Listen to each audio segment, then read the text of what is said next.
अस्सलाम वालेकुम students, welcome back to the class. Last time हम अपना जैसे कि चैप्टर नंबर 6 ओवरहेड्स ख़त्म कर चुके हैं। हम अपने पहले 6 चैप्टर बहुत अच्छे से ख़त्म कर चुके हैं और हम उसकी बीबीबी की किट भी सॉल्व कर चुके हैं। आज हम अपना चैप्टर नंबर 7 स्टार्ट करेंगे। चैप्टर नंबर 7 बहुत ही सिंपल चैप्टर है और बहुत ही इंटरेस्टिंग चैप्टर है। ठीक है, ये आप बीकॉम में भी पढ़ोगे। ठीक है, ये आप अगर बीकॉम कर रहे होगे तो वहाँ भी पढ़ोगे, अगर कोई बच्चा बीबीए कर रहा है तो वहाँ भी पढ़ोगे। तो ये ऐसा चैप्टर है कॉस्टिंग का कि जब भी तुम कॉस्टिंग किसी भी क्वालिफिकेशन में जाओगे, चाहे सीए में चले जाओ, एसीसीए में तो मैं पढ़ा ही रहा हूँ, चाहे आईसीएमए में चले जाओ या बीकॉम, बीबीए, एमबीए कहीं भी चले जाओ, ये वाला चैप्टर आपको मस्ट आएगा। ठीक है, प्रोसेस कॉस्टिंग नाम है। थोड़ा सा आपको मैं एक्सप्लेन करता हूं कि प्रोसेस कॉस्टिंग क्या है। देखो बेटा, प्रोसेस मतलब होता क्या है? स्टेजेस। प्रोसेस मतलब क्या होता है? स्टेज क्या है? ठीक है, लेट्स सपोज एग्जाम्पल देते हैं एक मार्कर की। ठीक है, एक मार्कर की पहले एक एग्जाम्पल लेंगे। क्या ये मार्कर एक जगह ही बैठे बैठे बन जाएगा? लेट्स सपोज आपने बोला सर ये लीजिए मार्कर ले लीजिए, बना दीजिए। रॉ मटेरियल दिया आपने, बोला ये लो बना दो सर। मैंने बोला दोस्त मैं अकेला तो नहीं बना सकता ना। ठीक है, मैं किसी पर्टिकुलर चीज़ का एक्सपर्ट हूँ। लेट्स सपोज मैं ढक्कन बनाने का एक्सपर्ट हूँ। ठीक है, या मैं इंक बनाने का एक्सपर्ट हूँ। ठीक है, तो ये जो मार्कर है ये एक गो में नहीं बन सकता। तो सर कौन कौन सी चीजें होती हैं ऐसी जो वन गो में बनती हैं? लेट्स सपोज खाना, किचन ही है ना, एक प्लेस है किचन, वहीं सारी चीजें बनती हैं, वहीं सारा मटेरियल मौजूद होता है। एक ही कुक बना रहा होता है, 10 कुक नहीं आ जाएंगे उसमें। कोई ये नहीं कह सकता आकर कि मैं चावल बनाने का एक्सपर्ट हूं। कोई ये नहीं कह सकता कि मैं सालन बनाने का एक्सपर्ट हूँ, मुझे चावल नहीं आते बनाने।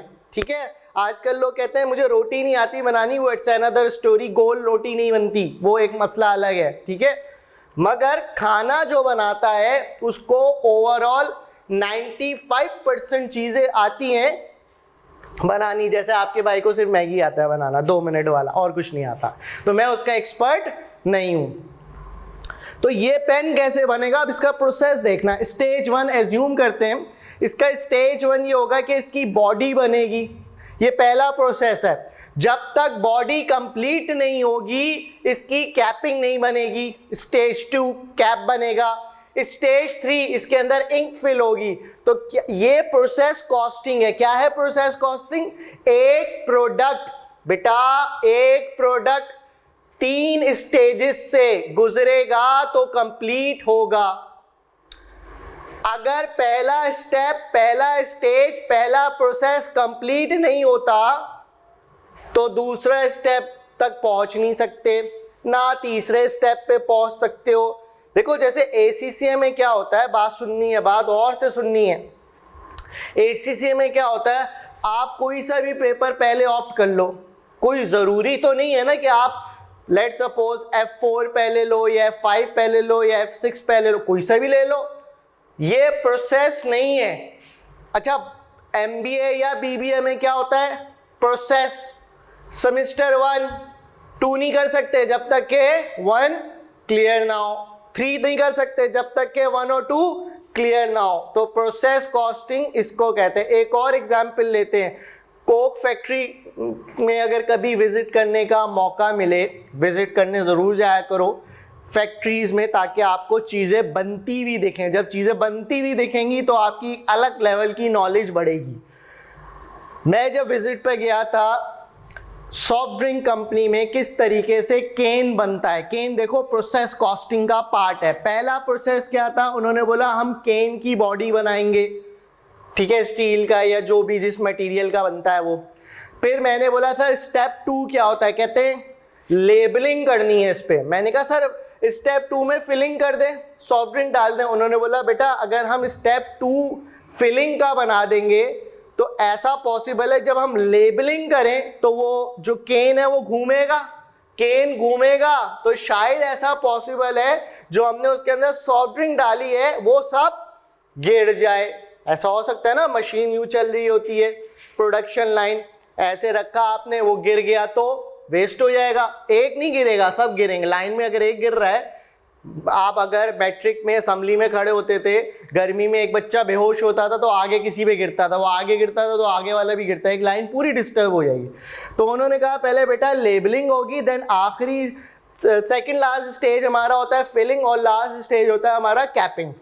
ठीक है, ये प्रोसेस कॉस्टिंग है। ठीक है, प्रोसेस कॉस्टिंग एक ऐसी चीज है जिसमें तुम एक प्रोडक्ट को वन गो में नहीं बनाते। You need to be very very careful, you need to make sure every step is completed, then you need to move to the second step. अच्छा बेटा, प्रोसेस कॉस्टिंग में हर प्रोसेस में एक अदद कॉस्ट लगती है, लागत लगती है, पैसा लगता है। हर प्रोसेस की अलग कॉस्टिंग होती है ताकि मुझे पता चले कि मेरा इस प्रोसेस में कितना पैसा लगा है।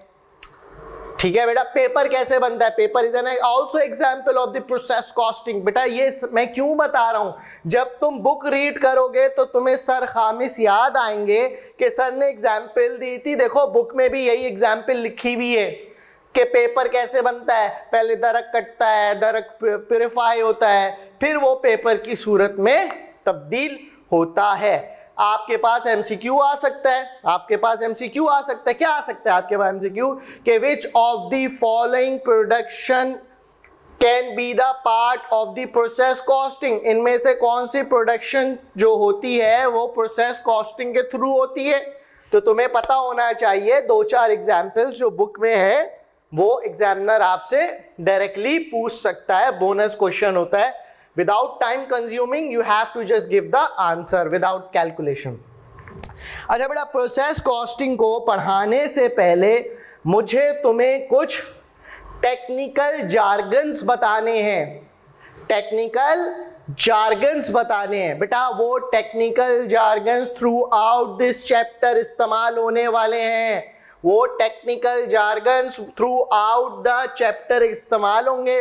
अगर वो तुम्हें टेक्निकल जार्गन्स कंप्लीटली उसकी अंडरस्टैंडिंग है तो I make sure at the end of this class you have a better understanding and better knowledge of process costing than me. I make sure. ठीक है, अच्छा जी, अब स्टार्ट करते हैं कुछ टेक्निकल जार्गन्स।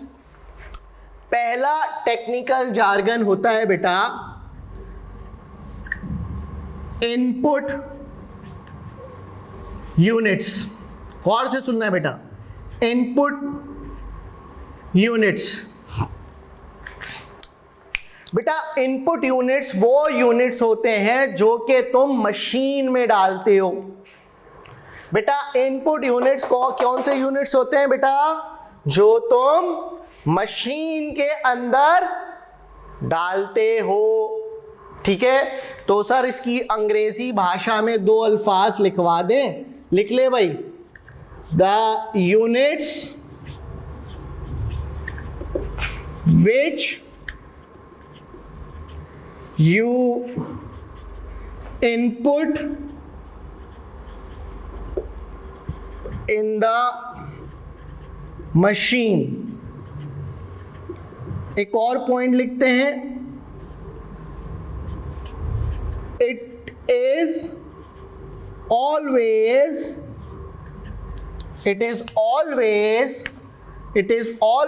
बेटा कलर चेंज करने का मकसद है, इंपॉर्टेंट बात बता रहा हूं। It is always 100%। बेटा ये हमेशा 100% होते हैं। परसेंट की बात करूंगा तो इनपुट यूनिट्स की परसेंटेज हमेशा 100% होती है। दिमाग में बात बिठा लेना, आगे इस्तेमाल होगी तब मैं नहीं बताऊंगा, तब मैं डायरेक्टली 100% लिखूंगा ताकि तुम्हें याद हो इसकी परसेंटेज कितनी है, 100%। चलो भाई, एक और टेक्निकल जार्गन्स हम इस्तेमाल करेंगे, ठीक है, during our chapter, that is normal loss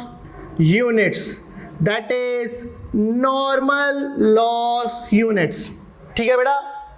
अच्छा बेटा, अब जरा गौर से सुन लो मेरी बात, एग्जाम्पल समझेंगे ना, एग्जाम्पल से ज्यादा बेहतर समझ आता है, क्या कहते हो?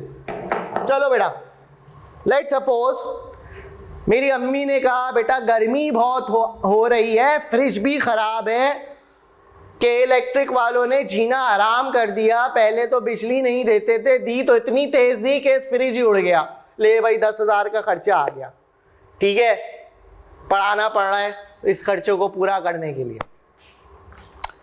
मैंने कहा ठीक है अम्मी, अब क्या करें, ठंडा पानी तो पीना है, ठंडे पानी के बिना सर खामिस का दिमाग नहीं चलता, सही है। तो अम्मी ने कहा बर्फ ले आओ 100 रुपए की, गंदी वाली बर्फ, सही है। मैंने कहा मजबूरी है, गंदी वाली पी लेंगे, लेकर गया मार्केट 100 रुपए, और मैंने बोला बर्फ दे दो भाईजान 100 रुपए की, धूप तो हो ही रही थी जब भी तो बर्फ मंगवाई। तो उसने बोला ले भाई 100 रुपए की बर्फ थैली में मुझे दे दी। अब आपके भाई सर खामिस स्लो आ रहे टहलते हुए, गर्मी भी तो बहुत है ना भाई, भागता हुआ थोड़ी आऊँगा, हाफ जाऊँगा, बुढ़ा हो गया हूँ भाई मैं। आया मैं, अम्मी को मैंने दी बर्फ, मैंने कहा कूलर में डाल दो। अम्मी ने बोला बेटा कितने की लाए? मैंने कहा अम्मा मैं लाया 100 रुपए की। अब अम्मा को शक हो रहा है कहीं इसने 10 रुपए मार तो नहीं लिए, ये 20 रुपए मार तो नहीं लिए। अम्मा कह रही ये तो बेटा 80 रुपए की लग रही है। मैंने कहा अब हम सौदे में से थोड़ी पैसे चुराते, अब तो बड़े हो गए, बचपन में करते थे 2-1 रुपए मतलब टॉफी गोली खा ली, ठीक है, अब नहीं करते ये काम। तो अम्मा ने बोला लग तो 80 रुपए की रही है भाई बर्फ। मैंने अम्मा को बोला कॉन्सेप्ट ऑफ नॉर्मल लॉस, जाके वीडियो लेक्चर देखो KNS में, सर खामिस बिलाल सर्च करो तो वहां पर एक कॉन्सेप्ट दिखेगा नॉर्मल लॉस। एक ऐसा लॉस कि दुनिया का कोई भी बंदा, चाहे वो सुपरमैन हो, चाहे वो स्प्लैश हो, या चाहे वो कोई भी हीरो हो, सिवाय रजनीकांत के, वो अगर मार्केट जाएगा, बर्फ लेकर आएगा तो बर्फ पिघलेगी, टिप टिप बरसा पानी होगा, ठंडा पानी लगेगा और वो बर्फ रिड्यूस हो जाएगी। That is called a normal loss. एक ऐसा loss which is the part of the process which is expected, no one can stop this loss, ठीक है। तो नॉर्मल लॉस आपको बहुत अच्छे से समझ आता है मेरी एग्जाम्पल से। आप कुछ डेफिनेशन तो नहीं कहते, कुछ बुलेट पॉइंट्स लिखते हैं। The loss which is expected, the loss which is expected, जो एक्सपेक्ट था, बुरा मानने की जरूरत नहीं है। एक और एग्जाम्पल लेता हूं नॉर्मल लॉस की। फुप्पो हमारी ईद पे 500 रुपये देती हैं, उनका ट्रेंड है 100 के नोट देती हैं हमें। कितने देंगी? 5। पिछले 5 सालों में एक नोट वो फटा हुआ ही देती हैं जो कि चलता ही नहीं है। चलो ये नॉर्मल लॉस है, मैं बुरा ही नहीं मान रहा, मुझे पता है, आदत पता है मुझे पुप्पो की, कि 500 में से 100 वाला एक नोट है जो कि भंड मार देता है। तो मेरे ज़हन में है कि मेरे पास 500 नहीं आएंगे, मेरे पास 400 आएंगे, क्योंकि 100 मेरा एक्सपेक्टेड लॉस है, हाँ या ना। तो लॉस विच इज एक्सपेक्टेड, ठीक है। एक और पॉइंट लिख लो, एक और अहम पॉइंट लिख लो, अहम पॉइंट तुम जरूर लिखा करो। The percentage of normal loss is applied on input units, इसकी जो भी परसेंटेज होगी वो अप्लाई होगी इनपुट यूनिट्स पे। इसका other name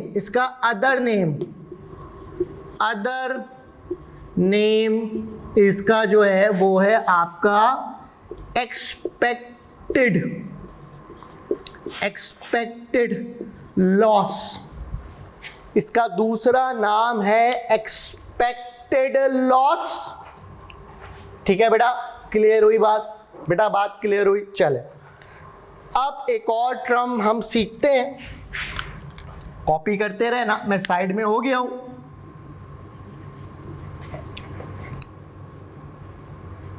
actual output.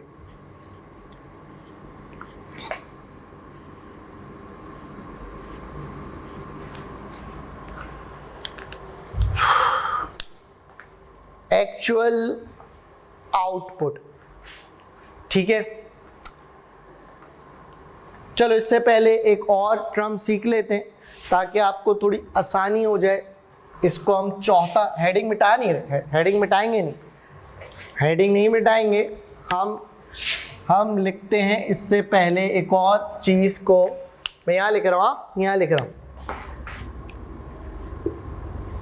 Expected output.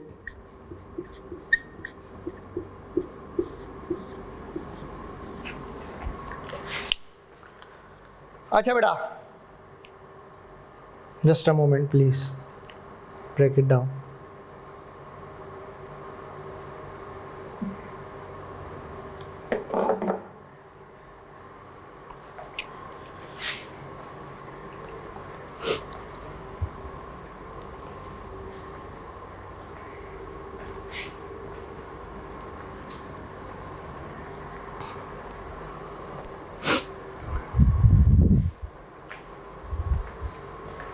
तो बेटा एक्सपेक्टेड आउटपुट क्या होता है?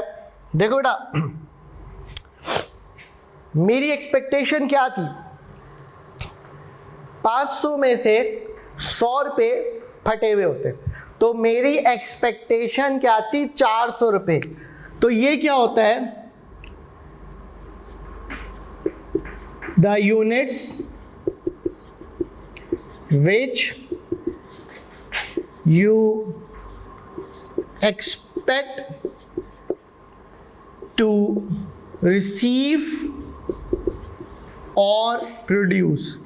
देखो जब तुम एग्जाम्पल देते हैं और एग्जाम्पल देते हैं, एग्जाम्पल इसलिए देता हूं ताकि तुम्हें कॉन्सेप्ट क्लियर है कि जब मैं ACCA के एग्ज़ाम में बैठा, MA1 में बैठा, मैंने पेपर देने के लिए तैयारी करी और मैंने पेपर देने से पहले किसी ने मुझसे पूछा व्हाट डू यू एक्सपेक्ट, तुम क्या एक्सपेक्ट करते हो इन टर्म ऑफ मार्क्स, कि तुम्हारे मार्क्स कितने आएंगे?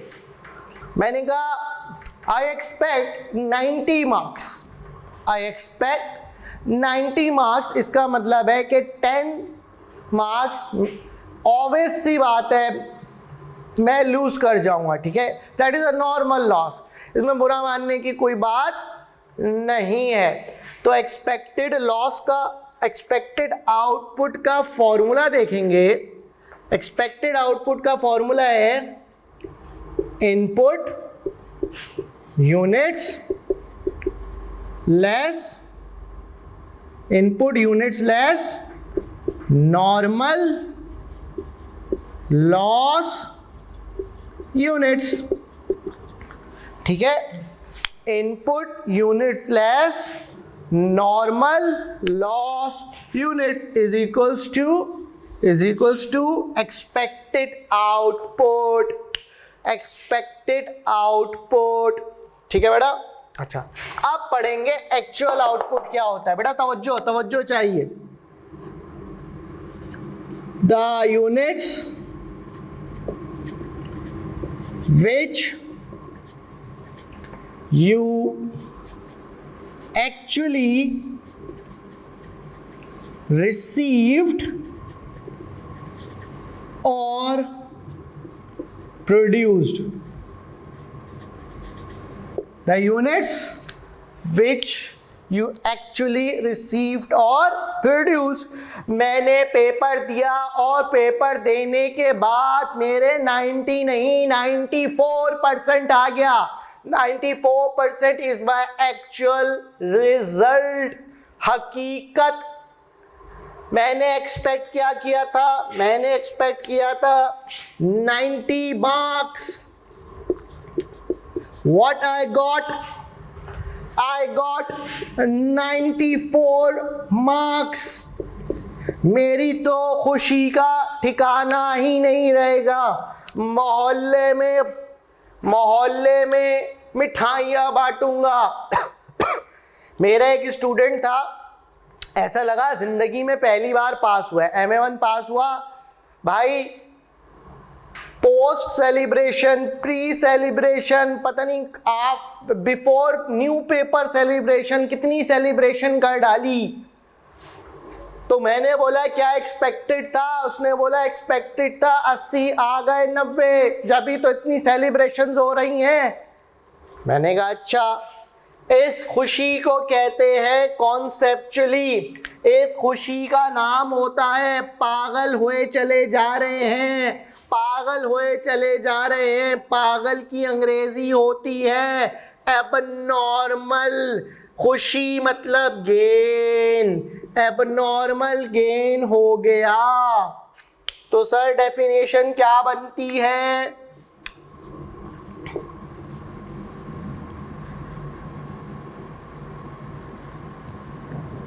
When you received or produced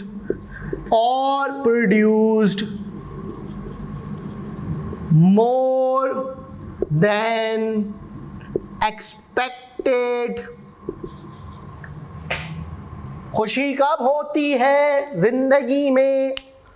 जब सर मेरी तवक्कुआत से ज़्यादा, सर जब मेरी तवक्कुआत से ज़्यादा मुझे कुछ मिल जाए. ठीक है बेटा, क्लियर है? लिखेंगे. चलें, वाइट बोर्ड पे अगर कुछ नहीं लिखा हुआ तो प्लीज लिख लीजिए. I am giving you the time to just read it and just write it.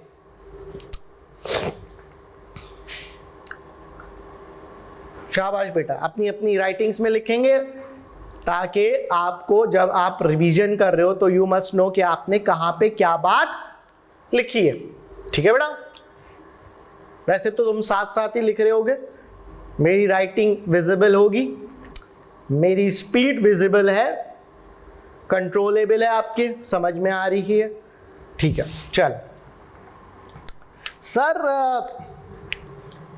ऐसा भी तो पॉसिबल होगा, आपका कोई स्टूडेंट, किसी ने सोचा होगा कि यार मेरे 90 मार्क्स आएंगे.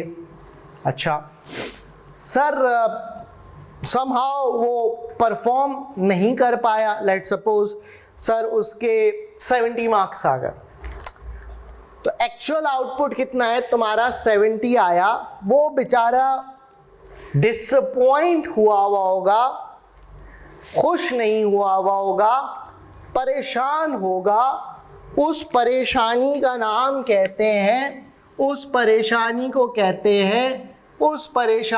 कहते हैं एबनॉर्मल लॉस. सर मतलब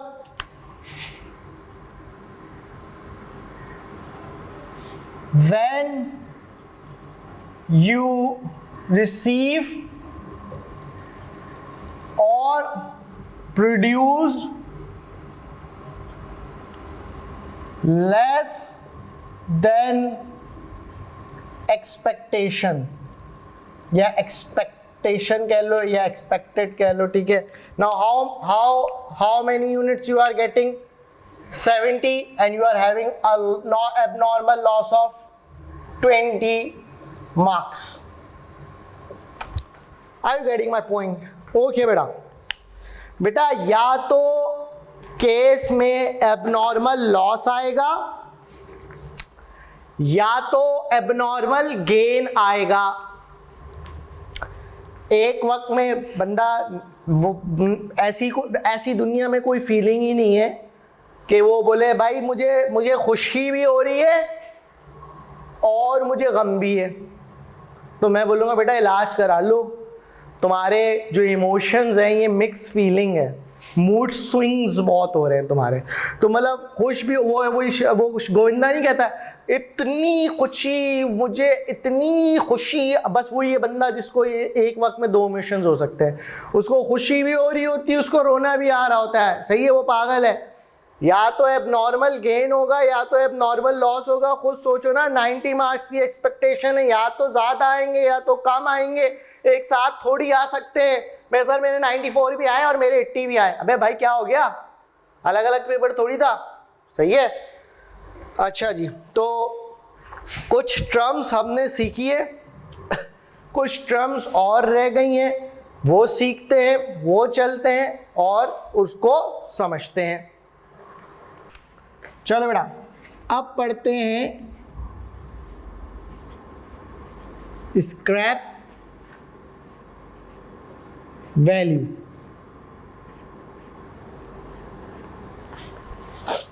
सर ये स्क्रैप वैल्यू क्या होता है?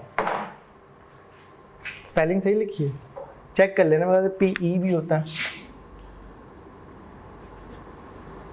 चेक कर लेना। मैं अंग्रेजी का टीचर नहीं हूँ आपके। अच्छा जी, अब गौर से सुनना, गौर से। मैंने एक लैपटॉप खरीदा, मैं लैपटॉप खरीदा या मैंने मोबाइल खरीदा, मोबाइल देखते हैं, मोबाइल खरीदा। अब मेरे भांजे भतीजे मोबाइल को यूज़ कर रहे थे, पता नहीं उनके जहन में क्या आया, उनके जहन में आया कि मोबाइल वॉच तो वाटर प्रूफ होती है, क्या मोबाइल भी वाटर प्रूफ होता है? तो उनको मेरा मोबाइल मिला एक्सपेरिमेंट करने के लिए, मिलती भी मेरी चीज़ें, उनको लगता है मैं अमीर आदमी हूँ, भाई मैं बहुत गरीब आदमी हूँ। उन्होंने मेरा मोबाइल उठाया, बाल्टी में पानी भरा और मोबाइल को सिखाया हाउ टू स्विम। मेरे मोबाइल ने भी ठंडे पानी के मस्त मज़े लिए गर्मी में और पूरा नहा लिया। मैं आया, मैंने कहा ये तो स्विमिंग सीख गया है, अब इसको निकाल दो, घर से बाहर निकाल दो। मैंने मोबाइल उठाया, आवाज़ आ रही थी 3 डब्बा 3 डब्बा 3 डब्बा। मैंने बोला 3 डब्बा भाई इधर आना। ने बोला क्या हुआ? मैंने कहा ये मोबाइल ले लो। कह रहा है दिखने में तो सही लग रहा है, बस थोड़ा नहला दिया आपने इसको। मैंने कहा थोड़ा नहीं, पूरा नहलाया शैम्पू के साथ, झाग भी निकलेंगे इसमें से। लक्स का ऐड यही करेगा नेक्स्ट टाइम, लक्स के ऐड में इसको कास्ट किया जा रहा है। उसने बोला क्या चाहते हो? मैंने कहा ले लो। कहता है कितने का? मैंने कहा आप बताओ। कह रहे 200 रुपया देगा। मैंने बोला अच्छा भाई। मैंने कहा ले लो। That is called the scrap value, that is called the scrap value. एक ऐसी वैल्यू, एक ऐसी वैल्यू, एक ऐसी वैल्यू जो कि कबाड़िया आपके नॉर्मल लॉस यूनिट्स की लगाएगा। एक ऐसी वैल्यू जो कबाड़िया आपके नॉर्मल लॉस यूनिट्स की लगाएगा। That is called the scrap value, that is called the scrap value, कबाड़िए की value.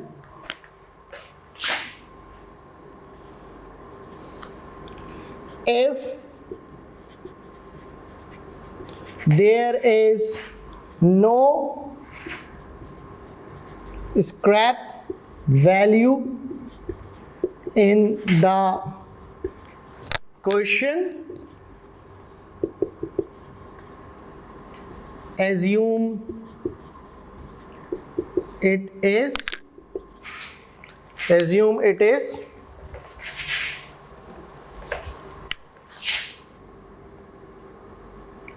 Zero. Assume it is, assume करना वो जीरो है, अदरवाइज गिवन होगी, अदरवाइज गिवन होगी। और ये किस पे लगेगी? हमेशा किससे मल्टीप्लाई होगा? नॉर्मल लॉस यूनिट्स पे। ये कौन सी वैल्यू होगी? जो स्क्रैप डीलर आपके लिए ऑफर करेगा, जो स्क्रैप डीलर आपको ऑफर करेगा।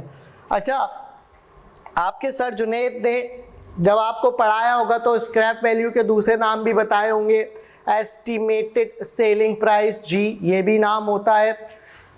शायद रेजिडुअल वैल्यू भी बताया होगा, तो रेजिडुअल वैल्यू आ जाए, एस्टिमेटेड सेलिंग प्राइस आ जाए, स्क्रैप वैल्यू आ जाए। मोस्टली स्क्रैप वैल्यू आता है, तो you need to be very focused with different terminologies, don't get confuse. Now the आठवीं वन, अंग्रेजी और इंग्लिश का कॉम्बिनेशन। नाउ द आठवीं वन इज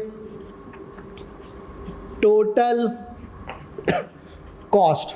बेटा टोटल कॉस्ट कुछ भी नहीं होता, एक सिंपल सा फॉर्मूला है, तुम्हें पता है कि डायरेक्ट मटेरियल जितना भी कॉस्ट लगा, डायरेक्ट लेबर जितना भी कॉस्ट लगा, और production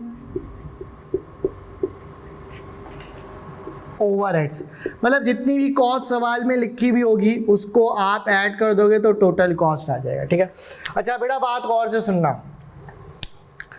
what is conversion cost? What is conversion cost? यहां पे लिख देते हैं, यहां पे लिख देते हैं, what is conversion cost? Conversion cost क्या होती है? पहले कॉपी कर लो, उसके बाद फिर समझाते हैं कि कन्वर्जन कॉस्ट क्या होती है। ठीक है, कॉपी कर लो, फिर हम समझते हैं कि कन्वर्जन कॉस्ट क्या होती है। चले बेटा, what is conversion cost? Conversion cost is the combination of, conversion cost is the combination of conversion cost is the combination of, conversion cost is the combination of direct material, sorry, direct labor plus production overhead. Production overhead को आपको पता है manufacturing overheads भी कहा जाता है। तो सवाल आ सकता है what is conversion cost? Option A direct material direct labour, option B direct material direct labour production overhead, option C direct labour production overhead, option D none of the above. ठीक है, तो option C is the correct answer. It is the combination of direct labour and production overhead. इन दोनों को add कर दो, इन दोनों को ऐड कर दो तो तुम्हारे पास कन्वर्जन कॉस्ट बन जाती है। ठीक है बेटा, कॉपी करो, कॉपी करो। तो बेटा ये हमने ज़्यादातर टर्म्स हमने सीख ली हैं, बेटा हमने ज़्यादातर टर्म्स सीख ली हैं।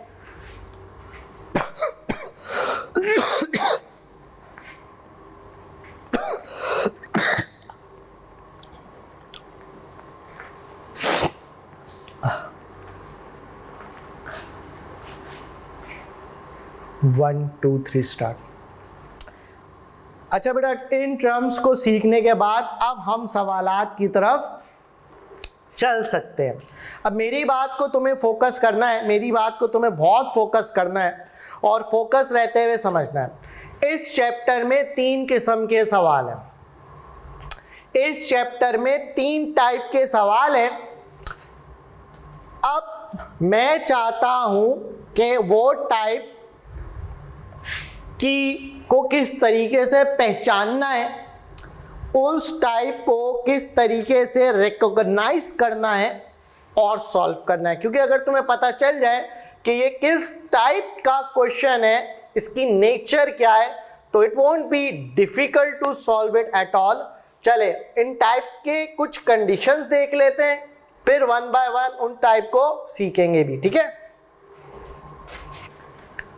चले बेटा, 3 टाइप्स हैं, एक एक करके टाइप्स की कंडीशन लिखते हैं ताकि जब हम सॉल्व करें तो हमें पता हो कौन सी टाइप है।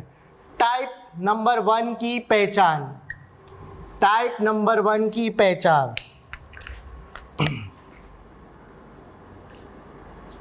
इन क्वेश्चन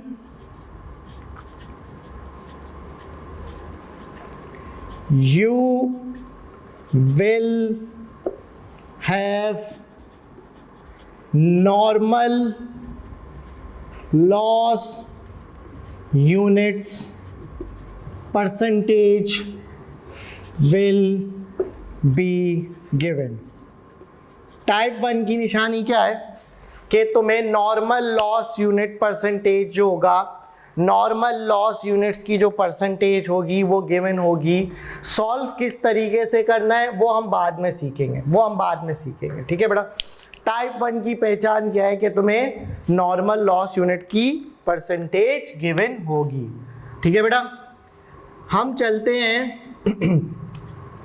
टाइप 2 पर।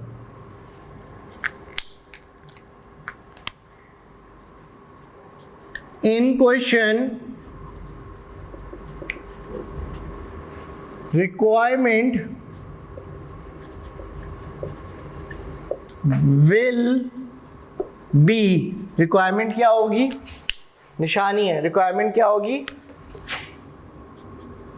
calculate input units, बस ये रिक्वायरमेंट है। तुम्हें फौरन पता चल जाएगा ये कौन सी है, टाइप 2 है, ठीक है बेटा। अब चलते हैं आखिरी टाइप की निशानी की तरफ।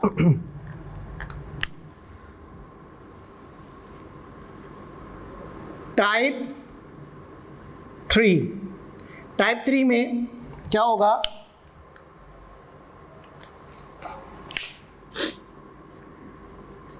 in question percentage of completion will be given। ये अल्फाज लिखा हुआ आ रहा होगा, परसेंटेज ऑफ कंप्लीशन, ठीक है, परसेंटेज ऑफ कंप्लीशन गिवन होगा, ठीक है। तो टाइप 1 नॉर्मल लॉस यूनिट की परसेंटेज गिवन होगी। टाइप 2 की रिक्वायरमेंट क्या होगी, कैलकुलेट इनपुट यूनिट्स। टाइप 3 की निशानी क्या होगी बेटा, percentage of completion of units given होंगे, ठीक है। तो अब हम सबसे पहले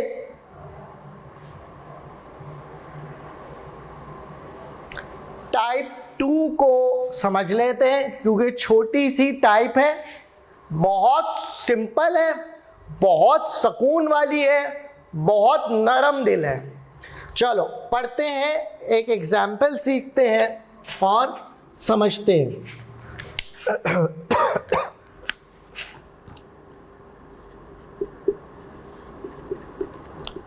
mister A received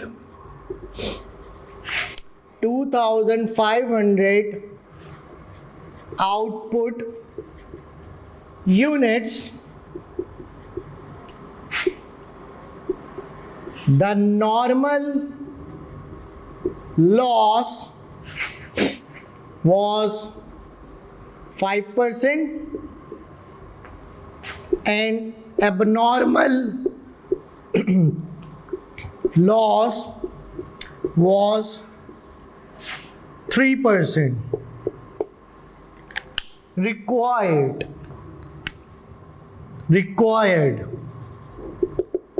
calculate input units। देखा, टाइप 2 की निशानी ही है। टाइप 2 की निशानी क्या है कि आपको रिक्वायरमेंट बता देगी कि ये टाइप 2 है। रिक्वायरमेंट आपको ये बता देगी कि बेटा ये एक टाइप 2 है। अच्छा, अब तुम्हें समझना नहीं है, इतना जहन नहीं लगाना, इतना प्रेशर नहीं डालना दिमाग पर। मैं टाइप 1 मिटा देता हूँ ताकि मैं यहाँ सॉल्व कर सकूँ। तुम्हें मैं एक अदद फॉर्मूला देता हूँ, एक अदद तावीज़ देता हूँ, बाबा भी बन गए हम लोग। एक अदद तावीज़ देता हूँ जो कि वो आप यूज़ करोगे और आपका काम महबूब आपके कदमों में आ जाएगा। फॉर्मूला है input units is equals to actual output divided by 100% minus total loss percent. Total net loss percent कह देते हैं, total net loss percent. Sir कुछ नहीं समझ आया, अभी समझा रहा हूं ना, टेंशन क्यों ले रहे हो, समझाने के लिए तो मैं हूं। एक्चुअल आउटपुट कितने रिसीव हुए थे सर? 2500 लिख दो। 100% तो 100% रहेगा, सही है सर। सर ये टोटल नेट लॉस क्या बला का नाम है? बेटा मुझे एक बात बताओ, टोटल लॉस कितना हुआ? एक बार तुम्हें 5% लॉस हुआ, यस और नो? एक बार तुम्हें 3% लॉस हुआ, तो तुम्हें टोटल लॉस कितना हो रहा है? सर 5 + 3 जमा कर दो 8%, तो तुम्हें 8% टोटल नेट लॉस हो रहा है, हाँ या ना? हाँ के ना? चलो और सॉल्व करते। 2500 डिवाइडेड बाय 92%, 2500 डिवाइडेड बाय 92%। प्यारे बच्चों कैलकुलेटर उठा लो और अपने कैलकुलेटर में लिखो 2500 डिवाइडेड बाय 0.92%, तो बनता है 2717.39। तो तुम 2717 यूनिट्स लिख दो। सही आंसर क्यों आ रहा है? हमेशा इनपुट यूनिट्स, ये कौन से तुम्हारे इनपुट यूनिट्स हमेशा ज़्यादा आएंगे as compare to actual output units.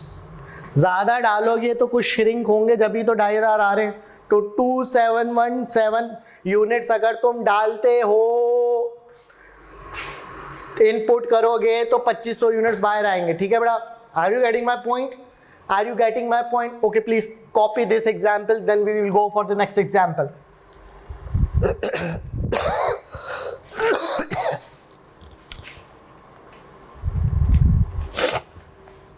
In a while I'll just remove the third type.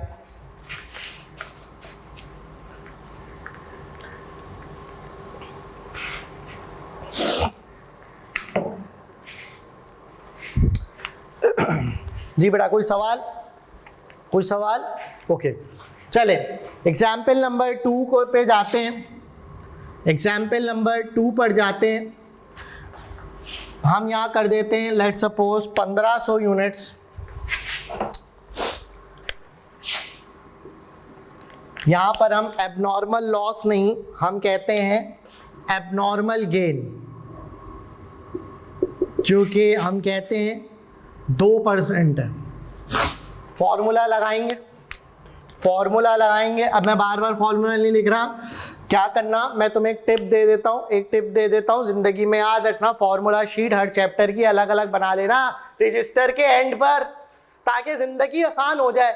वरना थूक लगा के देखते रहोगे वो फला फॉर्मूला मैंने कहाँ लिखा था पेपर के एंड पे। अबे भाई एंड में जा, चैप्टर की हेडिंग पढ़ो, मिल जाएगा ना फॉर्मूला।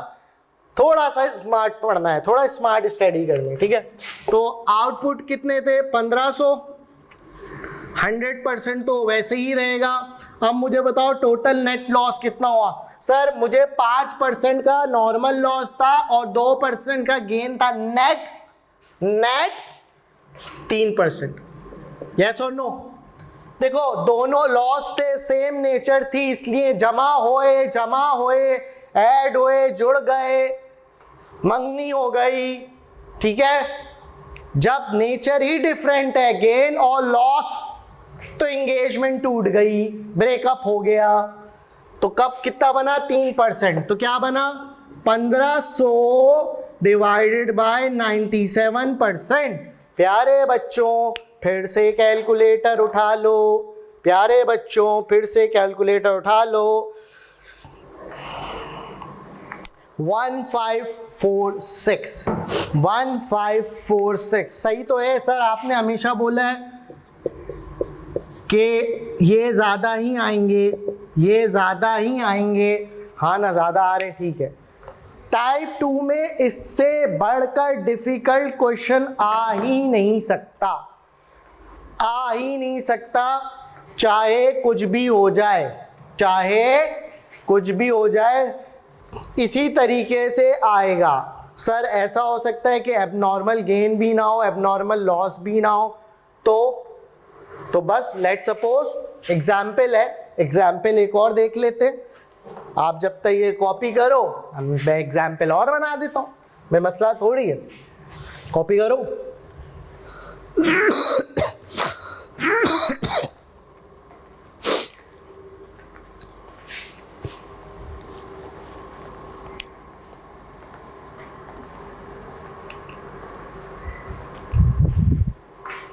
चले बेटा, कॉपी करा, शाबाश, कॉपी करें। अब लेट सपोज सर कोई ना एबनॉर्मल गेन है ना सर कोई एबनॉर्मल लॉस है, तो क्या ऐसा सवाल हो सकता है? ऐसा सवाल वैसे मेरी नज़र से अभी गुजरा नहीं, अगर आ जाए तो परेशान मत हो जाना भाई।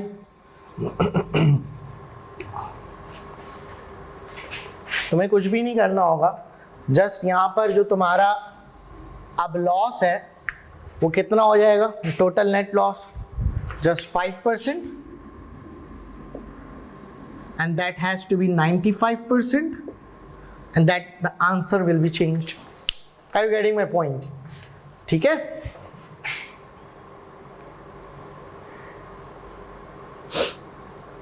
तो हमने किया 1500, 1579 मैं राउंड ऑफ कर रहा हूँ, 1579 मैं राउंड ऑफ कर रहा हूँ यूनिट्स। ठीक है बेटा, क्लियर हो गई? सर ये टोटल नेट लॉस का भी फॉर्मूला लिखवा दें। लो भाई लिखवा देते हैं आपको, अब भी जिंदगी में क्या याद करोगे, ये लो, normal loss percentage plus abnormal loss percentage minus abnormal gain percentage. ठीक है, सवाल में या तो एबनॉर्मल लॉस होगा तो प्लस हो जाएगा, या तो एबनॉर्मल गेन होगा तो माइनस हो जाएगा। ठीक है बेटा, क्लियर हो गई बात?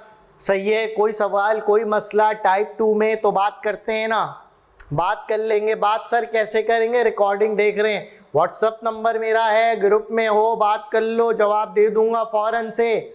बात करने में कोई कवात नहीं है। कोई घर के मसले, कोई परेशानी, कोई इलेक्ट्रिक की बुराई या कोई पॉलिटिशियन की बुराई करनी है तो बात कर लेंगे, कोई मसला नहीं है। घर के प्रॉब्लम, बाहर की प्रॉब्लम, कोई मान नहीं रहा है, किसी से परेशानी आ रही है, बालों में सफ़ेदी आ गई है, एक्सरसाइज से बॉडी नहीं बन रही है, सब बता दें, बात कर लेंगे उस पर। ठीक है, तो आज हमने अभी तक कुछ जार्गन्स सीखे, रिपीट करते हैं सर। जार्गन्स, नॉर्मल लॉस सीखा, इनपुट यूनिट सीखा, एक्सपेक्टेड आउटपुट सीखा, एक्चुअल आउटपुट सीखा, एबनॉर्मल गेन सीखा, एबनॉर्मल लॉस सीखा, टोटल कॉस्ट सीखा, कन्वर्जन कॉस्ट सीखा, स्क्रैप वैल्यू सीखा। तो 9 चीजें सीखी। फिर 3 टाइप थी, 3 टाइप में से 2 टाइप कवर करी। पहली टाइप जिसमें आपको नॉर्मल लॉस यूनिट्स की परसेंटेज गिवन होगी, दूसरी टाइप जिसमें रिक्वायरमेंट में कैलकुलेट इनपुट यूनिट्स आएगा, तीसरी रिक्वायरमेंट परसेंटेज ऑफ एप्लीकेशन दी गई होगी टाइप 3 में। तो एक टाइप तो अभी हमने पढ़ ली, क्या सर? सेकंड टाइप कंप्लीट कर ली क्या? टाइप नंबर 1 और टाइप नंबर 3 आज ही पढ़ेंगे? नहीं, आज नहीं पढ़ सकते, इतना सारा तो पढ़ा दिया। एक दिन में तुम्हें रॉकेट साइंस करके कोई मैं आपको कोई आयरन मैन नहीं बना सकता, ठीक है? तो आज की वीडियो लेक्चर में मैंने आपको जो सिखाया आई होप वो समझ आ गया होगा। So that's the end of the class, process costing class number 1, chapter number 7. End of the class, signing off, SK.